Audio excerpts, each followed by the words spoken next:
അനിഴം നക്ഷത്രം, ഓണക്കാലം, ഉത്രാട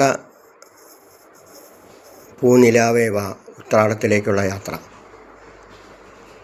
എവിടെയാണോ ഒരു അഹമെന്നുള്ളൊരു ഭാവം തീർത്തകലാൻ ഈ മന്ത്രം, നാരായണ മന്ത്രം, സർവ്വലോകത്തിനും അധിപനായി എന്നുള്ളൊരു ചെറിയൊരു അഹങ്കാരം മഹാബലിക്ക് വന്നപ്പോൾ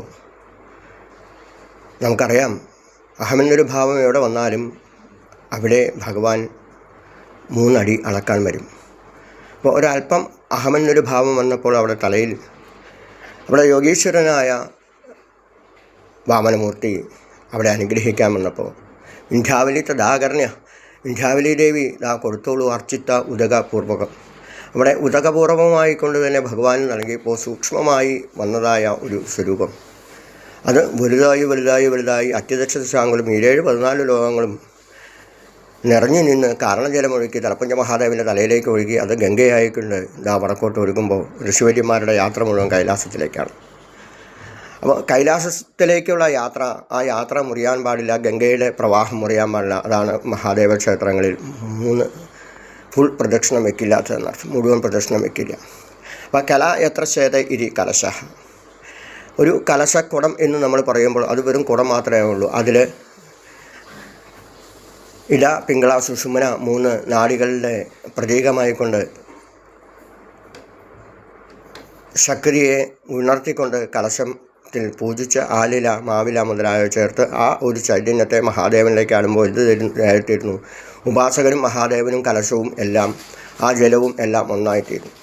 അപ്പോൾ ഒന്നായി നിന്നേഹ് രണ്ടെന്നു കണ്ടളവിലുണ്ടായൊരിണ്ടൽ ബധം ഉണ്ടാവതല്ല മമ, പണ്ടേ കണക്കെ വരുവാൻ നിൻ കൃപാബലികൾ ഉണ്ടാകണേ വരദ നാരായണായ നമ. ആ ഒരു ഒറ്റ നാരായണ മന്ത്രം സകലവിധ അഹമെന്നൊരു ഭാവം തീർക്ക് അകലാൻ തന്നെയാണെന്നർത്ഥം. അപ്പോൾ എന്തിനേറെ സഹസ്രനാമങ്ങൾ ജപിക്കുന്നു, ഒരു നമഃശിവായ, ഒരു അമ്മേ നാരായണ, ഒരു നാരായണ നാമം, അല്ലെങ്കിൽ സ്വാമിയെ ശരണമയ്യപ്പ, അത്രയും മതി. അപ്പോൾ ഒറ്റ നാമം കൊണ്ട് ഭഗവാൻ കേൾക്കുമ്പോൾ വിളിക്കുന്ന ആളിൻ്റെ ബുദ്ധി അനുസരിച്ചാണ് ഗജേന്ദ്രൻ പോലും വിളിച്ചിരുന്നത്. അകാരം, അവിടെ താമരപ്പൂവിനെ എടുത്തുകൊണ്ട് മുകളിലേക്ക് ഉയർത്തിക്കൊണ്ടതാ അവിടെ അക്ഷരം പോലും പുറപ്പാടാനായപ്പോൾ എന്തോ ഒരു ശബ്ദം മാത്രം പുറപ്പെട്ടപ്പോൾ അവിടെ വൈനതയ വേഗം മൂലം കാട്ടിലാടും പട്ടും, അവിടെ വൈനതയ വേഗം മൂലം കാട്ടിലാടും പൊക്കും. ഇതാ ഗരുഡന് സക്രിയില്ല, സ്പീഡില്ല എന്ന് മനസ്സിലാക്കുന്നു വേറൊരു ഗരുഡനെ സൃഷ്ടിച്ചു അവിടെ ആ ഒരു താമരപ്പൂവിനെ സ്വീകരിച്ചു കൊണ്ടതാ അവിടെ 2 താക്ഷ്യന്മാരിലേറി 2 പേരുമോപ്പം അല്ലെന്നെ പരസ്പരം സല്ലപിച്ചും കൊണ്ട്, അങ്ങനെ സല്ലപിച്ചും കൊണ്ടതാ അവിടെ വൈകുണ്ഠത്തിൽ എത്തിച്ചേർന്നെങ്കിൽ ഡാൻസ്, തിരുവാതിര, കൂത്ത്, കൂടിയാട്ടം, കഥകളി, അതുപോലുള്ള ഏത് ക്ഷേത്രമായിട്ട് ബന്ധപ്പെട്ട് നമ്മൾ സമർപ്പിക്കുന്നതായ ഭക്തി, സമർപ്പിക്കുന്ന എല്ലാത്തിനും ഓരോ ദിവസവും കാണികൾ ഏറി വരികയാണ്. സന്താനഗോപാലം, കഥകളി നമുക്കറിയാം. തെക്കൻ ക്ഷേത്രങ്ങളിൽ, ഹരിപ്പാട് ക്ഷേത്രങ്ങളിലൊക്കെ എല്ലാ ദിവസവും സന്താനഗോപാലം അല്ലെങ്കിൽ കുചേലവൃത്തം. ഓഡിയൻസിന് കുറവുണ്ടോ? ഇല്ല. അതാണ് ക്ഷേത്ര കലകളുടെ പ്രത്യേകത. ആകാര ഉകാര മകാരങ്ങളുടെ സംയോഗമായ പ്രണവസ്വരൂപം. ആ പ്രണവസ്വരൂപത്തിൽ നിന്ന് ഉണ്ടായതായ അയൂണറിലേക്ക് ഏവം അയ്യൗച്ച് തലപ്പറ്റ മഹാദേവൻ്റെ കയ്യിൽ നിന്നും ഡെക്കയിൽ നിന്നും പുറപ്പെട്ടതാണ് അയൂണറിലേക്ക് ഏവം അയ്യൗച്ച് കയവരട്ടിൽ ലണ ചമഞ്ഞ് മുതലായ അക്ഷര സമാമ്നായങ്ങളെ കൊണ്ട് ഉണ്ടായതായ അക്ഷരങ്ങൾ. അക്ഷരാണാം അകാരോസ്മി. അപ്പോൾ സ്വരങ്ങൾ തുടങ്ങുന്നത് ആയിൽ തന്നെയാണ്. അപ്പോൾ അമ്മ എന്നുള്ള വാക്ക് തുടങ്ങുന്നത് എന്തെന്നാണ്? ആ അമ്മയെന്നുള്ള 2 അക്ഷരമല്ലയോ സമ്മേളിച്ചിരുന്നത് ഒന്നാമതായി. അപ്പോൾ പ്രത്യക്ഷ ദൈവമാണ് അമ്മ, നമുക്ക് ജന്മം നൽകിയതാണ് അമ്മ. അമ്മയെ നമ്മളെ നമസ്കരിക്കുമ്പോൾ നമുക്കറിയാം, അവിടെ വിന്ധ്യാവലി ദേവിയെ നമ്മൾ അമ്മയായി സങ്കല്പിച്ചുകൊണ്ട് അത്ഭുതകരമായ ഒരു കഥാപാത്രമാണ് ഭാഗവതത്തിലൂടെ ശ്രീ സുബ്രഹ്മർഷി സൃഷ്ടിച്ചിരുന്നത്. നമ്മളൊക്കെയാണ് പറയുന്നത് മുഴുവൻ കൊടുത്തിട്ടിരുന്നാൽ അടുത്ത തലമുറയ്ക്കൊന്നുമില്ല, മുഴുവൻ കൊടുക്കരുത് എന്ന്. വിന്ധ്യാവലി ദേവി അമ്മയാ തന്നെയാണ്. ഏറ്റവും ഉജ്ജ്വലമായ ഭാഗവതത്തിലെ, ശ്രീമദ് ഭാഗവതത്തിലെ കഥാപാത്രമാണ് വിന്ധ്യാവലി ദേവി. കൊടുത്തോളൂ, എല്ലാം ഭഗവാന്റെയാണ്. പിന്നീട് സുതലം സ്വർഗവി പാർത്ഥ്യം, സുതലം സ്വർഗവി പാർത്ഥ്യം, സുതലത്തിൽ സ്വർഗത്തിലുള്ളവർ പോലും ഒരു നിമിഷം അവിടെ സുതലത്തിൽ ജനിക്കാൻ ആവശ്യപ്പെടുമ്പോൾ അവിടെ വാമനമൂർത്തി അവിടെ സുതലത്തിൽ ഗംഭീരമായി ഏറ്റവും അഡ്വാൻസ്ഡ് ആയിട്ടുള്ള സൗകര്യങ്ങളോട് കൂടിയതായ ഒന്നിൽ സുതലത്തിൽ അവിടെ കാവൽ നിന്നുകൊണ്ട് വാമനമൂർത്തിയായി കാവൽ നിന്നുകൊണ്ട് ബലിയെ രക്ഷിക്കുമ്പോൾ നമ്മളെ കാണാൻ മഹാബലി വരുന്നു എന്നുള്ള സങ്കല്പത്തിൽ അതൊരു രാജസ്വരൂപമായിക്കൊണ്ടും തൃക്കാക്കര അപ്പന് അടക്കം, ഗണപതി അടക്കം, ഗുരുവിന് അടക്കം, കൃഷ്ണ ഭഗവാന് അടക്കം, ദേവിയെ അടക്കം 5 എണ്ണം വേണം നേദിക്കേണ്ടത്.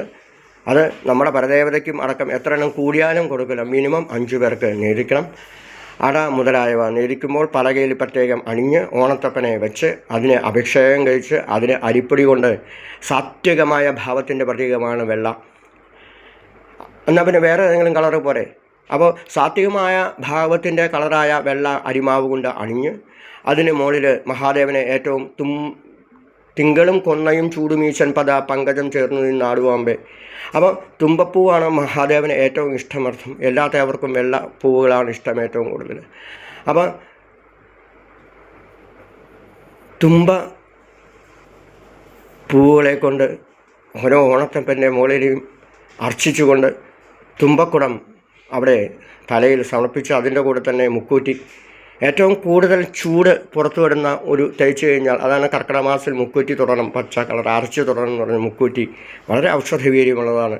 മുക്കൂറ്റിയും ചാർത്തി അതിനുശേഷം അത് പ്രസാദമായി എടുത്തുകൊണ്ട് മുക്കൂറ്റി ചാണയിലോ അല്ലെങ്കിൽ ചാണയില്ലാത്തൊരു കല്ലയിലോ അരച്ച് തൊട്ട് അത് പ്രസാദമായിക്കൊണ്ട് മുക്കൂറ്റിയും അതുപോലെ തുമ്പക്കുടത്തിൻ്റെയും കഷ്ണം തലയിൽ ചൂടി അവ നൈവേദ്യങ്ങളെല്ലാം സമർപ്പിച്ച് ചൂടിക്കഴിയുമ്പോൾ എന്തായിത്തീരുന്നു? അടുത്ത ഒരു വർഷത്തേക്ക് ദാമ്പത്യ ഗുണങ്ങൾ, കുടുംബ സൗഖ്യങ്ങൾ എല്ലാം ഉണ്ടാവുന്ന അർത്ഥം.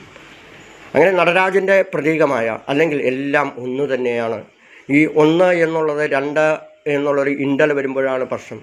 അങ്ങനെ എല്ലാ ഇണ്ടലുകളും തീർത്തുകൊണ്ട് ഓണ കാലഘട്ടം എല്ലാവർക്കും നന്മ വരാൻ പ്രാർത്ഥിക്കുമ്പോൾ ഏതെങ്കിലും കഷ്ടപ്പെടുന്നവർക്ക് ഒരുപാട് പേര് കഷ്ടപ്പെടുന്നുകൊണ്ട് 4 നേരം ആഹാരം കഴിക്കാൻ സനാഥരെന്നേ പറയുള്ളൂ, അനാഥരെന്ന് ഞങ്ങൾ പറയാറില്ല. അങ്ങനെയുള്ള സനാഥര് തന്നെയാണ്. അവർക്ക് ഇന്നും നാളെയായിട്ട് ധാരാളം കിറ്റുകൾ എത്തിക്കേണ്ടതുണ്ട്, ആഹാര പദാർത്ഥങ്ങൾ എത്തിക്കേണ്ടതുണ്ട്, വസ്ത്രങ്ങൾ എത്തിക്കേണ്ടതുണ്ട്. 1 രൂപ മുതൽ 1000 രൂപ വരെ സ്വീകരിക്കും. 9605139916 എന്ന നമ്പറിലേക്ക് ഗൂഗിൾ പേ ചെയ്ത് കഴിഞ്ഞാൽ ആ തുക കൃത്യമായിട്ട് അർഹതപ്പെട്ട ഡിസബിലിറ്റി ഉള്ള കുട്ടികളുണ്ട്, നടക്കാൻ വയ്യാത്തവരുണ്ട്, നടക്കാൻ വയ്യാത്ത അച്ഛനമ്മമാരുണ്ട്, കഷ്ടപ്പെടുന്നവർക്കുണ്ട്. അവർക്കും ഓണം വേണ്ടേ? നമുക്കൊപ്പം തന്നെ അവരും ഓണം ആഘോഷിക്കാനായിട്ട്. അപ്പോൾ കൃത്യമായിട്ട് രീതിയിൽ അതിൻ്റെ രസീതുകൾ, അതിൻ്റെ റിപ്പോർട്ടുകൾ, ഏതൊക്കെ സനാഥാലയങ്ങളാണോ അല്ലെങ്കിൽ ഏതൊക്കെ കഷ്ടപ്പെടുന്നവർക്കാണോ അവരുടെ ഫോൺ നമ്പർ അടക്കം 1 പൈസ പോലും നമ്മൾക്ക് വേണ്ട. നമ്മളും അതുപോലെ ചെയ്തുകൊണ്ടിരിക്കുകയാണ്. അപ്പോൾ ഏതെങ്കിലും ഒരു പിടി ആഹാരത്തിൻ്റെ പൈസയെങ്കിലും ഗൂഗിൾ പേ ചെയ്ത് തരിക. അവരും നമ്മളെപ്പോലെ തന്നെ ആനന്ദ നൃത്തമാണട്ടെ, ഓണം ആഘോഷിക്കട്ടെ. സർവത്ര ഗോവിന്ദനാമ സങ്കീർത്തനം. ഗോവിന്ദ ഗോവിന്ദ.